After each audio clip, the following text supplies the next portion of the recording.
রসুলুল্লাহ বলেন আদিবু আওলাদাকুম, সন্তানকে মেডিকেল, সন্তানকে ইঞ্জিনিয়ার, সন্তানকে সব কিছু বানানোর আগে কি শিক্ষা দিতে হবে? আদব।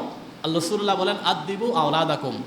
আজকে আমাদের সমাজে দেশে একটা জিনিস পরিলক্ষিত হচ্ছে, ক্লাস 6, 7, 8, 9 পড়ে ছেলেরা, তাদের কোথায় ভবিষ্যৎ?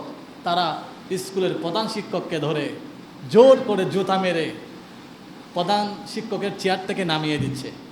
বলে এক দাবি, কি একটা বলে এক দাবি এক ইয়া, বলে পদে ত্যাগ পদে ত্যাগ। একজন শিক্ষক, যারা এখানে অনেক শিক্ষক আছে, আমি একজন শিক্ষক, আমরা যারা এখন প্রবাসক, আমাদের 10 বছর, আমাদের এখানে রাজনীতি আছে কিনা আপনারা বুঝুন।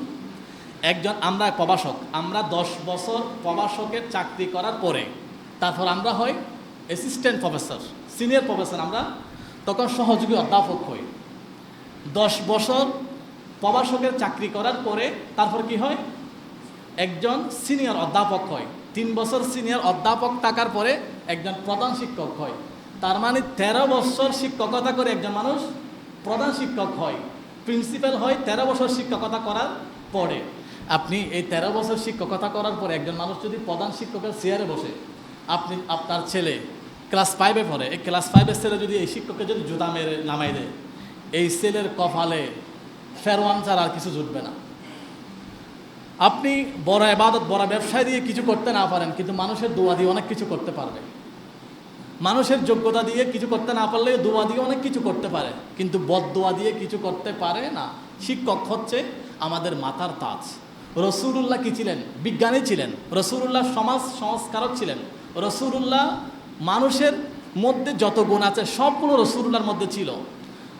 রসুলুল্লাহ বিজ্ঞানী ছিলেন, সায়েন্টিস্ট ছিলেন, ডাক্তার ছিলেন, সব কিছু ছিলেন, কিন্তু রসুলুল্লাহ নিজেকে একটা পরিচয় দিতেন, কি জানেন? বুইস্তু মুআল্লিমান, আমি একজন শিক্ষক। শিক্ষক পরিচয় দিতেন রসুলুল্লাহ। শিক্ষকের মর্যাদা অনেক বেশি। আপনি মন্ত্রী, আপনি মন্ত্রীকে কে পড়িয়েছে? শিক্ষক পড়িয়েছে। আপনি ডাক্তার, ডাক্তারকে কে পড়িয়েছে? শিক্ষক পড়িয়েছে। আপনি বিজ্ঞানী, বিজ্ঞানীকে কে বানিয়েছে? শিক্ষক বানিয়েছে। শিক্ষক ছাড়া কোনো সভ্য সমাজ কল্পনা করা যায় না।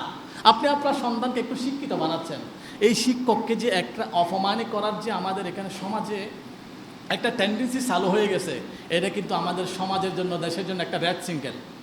আল্লাহ তাআলার পেয়ারা হাবিব কোরআনুল কারীমের যে প্রথম শব্দ, এটা এখানেও শিক্ষা দিয়ে বলেছেন, ইকরা, তুমি পড়ো, এখানে শিক্ষার কথা বলেছেন। এবং কোরআনের মধ্যে বলেছেন হাল ইয়াস্তাউিল্লাযীনা ইয়া'লামুনা ওয়াল্লাযীনা লা ইয়া'লামুন।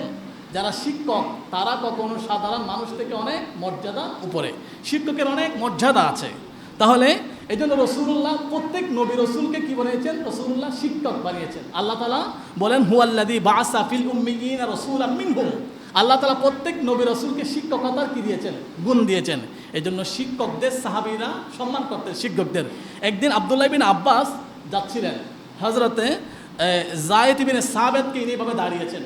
তো যায়েদ ইবনে সাবিত বলেন, আপনি রসুলুল্লাহ চাচাতো ভাই, আপনি এভাবে দাঁড়াচ্ছেন কেন? বলে আপনি একজন শিক্ষক, এই জন্য আমি দাঁড়াচ্ছি। হযরত ইমাম আযম আবু হানিফা যখন রাতে ঘুমাতেন, উনি এভাবে বসে আছেন। 16 দিন একটা সফর করেছেন, উনি ঘুমাচ্ছেন না। বলে হুজুর আপনি ঘুমাচ্ছেন না কেন? বলে এদিকে ক্যাবলা, এদিকে মদিনা, এদিকে আমার শিক্ষকের ঘর, আমি কিভাবে ফা দিব? এই জন্য আমার শিক্ষকের ঘরের দিকে ফা না দিয়ে আমি সারা রাত বসে আছি।